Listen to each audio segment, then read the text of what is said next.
أعوذ بالله من الشيطان الرجيم بسم الله الرحمن الرحيم وإذا قيل لهم لا تفسدوا في الأرض قالوا إنما نحن مصلحون ألا إنهم هم المفسدون ولكن لا يشعرون وإذا قيل لهم آمنوا كما آمن الناس قالوا أنؤمن كما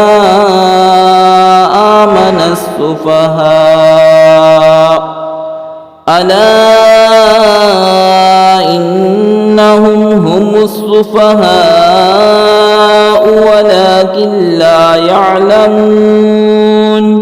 और जो उनसे कहा जाए ज़मीन में फ़साद न करो तो कहते हैं हम तो संवारने वाले हैं, सुनता है वही फसादी हैं मगर इन्हें शऊर नहीं। और जब उनसे कहा जाए ईमान लाओ जैसे लोग ईमान लाए हैं तो कहें क्या हम अहमकों की तरह ईमान ले आएँ, सुनता है वही अहमक हैं मगर जानते नहीं। सदक़ल्लाहुल अज़ीम।